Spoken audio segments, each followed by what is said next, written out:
Kunezigaba zemuntu lonesiphiwo noma ke umuntu kamoya la yaye andlule kuzo ngaphambi kokuba isiphiwo sifike lapho kumele sifike khona, lapho umdali adale kumele sifike khona. Kwekuqala, isiphiwo kuba nokuzaleka kwaso. Lapha ekuzalekeni kwaso yilapho uthola khona ulwazi noma ke uboniswa. Ukwazi ke ngesiphiwo kuvela ngezindlela ezahlukahlukene. Uyatshelwa umuntu noma kuzifikele. Bahlukene abantu ngaphambi kokuba bangene ey'phiweni thize ngokuhlukahlukana. Either isiphiwo sokudlala ibhola, either isiphiwo sokucula, either isiphiwo selikhono thize, either isiphiwo sokusebenza ngabantu noma isiphiwo sokuhola. Lezo ziphiwo lezo ziqhamuka ngey'ndlela ezahlukahlukene. Wonke ke umuntu unesiphiwo.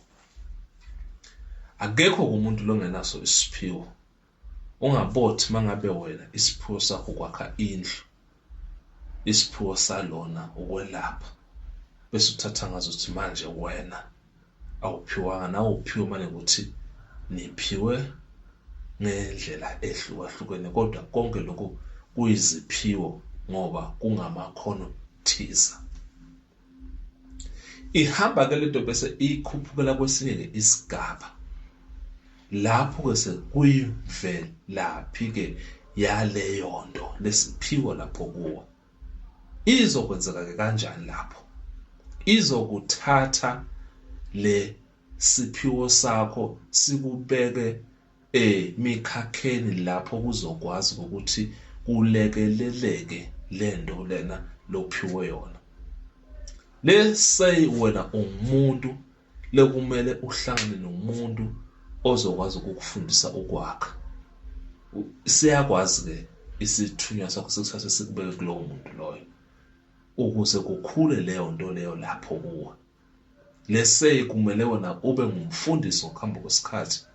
Iyakwazi ukukuthatha ikubeke elisonto leli, ikubeke elisonto leli, ikubeke elisonto leli, ikuhlanganise nalo, nixabane nalo, uphuma ungene la. Kuyindlela yokukhula kwaleyo nto ngokwesigaba salesiphiwo lesilapho ke kuwe. Isiphiwo lapho ubosowazi ngaso, kodwa manje sohlangana nabantu. Labantu lohlangana nabo kukhona into abakufundisayo yona. Wonke umuntu ohlangana naye kukhona into oyifundayo, elulwazi thize mayelana nento lela kuwe.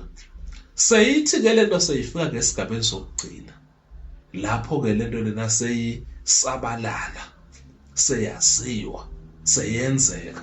Abantu sebakubiza ngokuthi kuyileyo nto leyo. Usundlulile ke kule mikhakha ke le.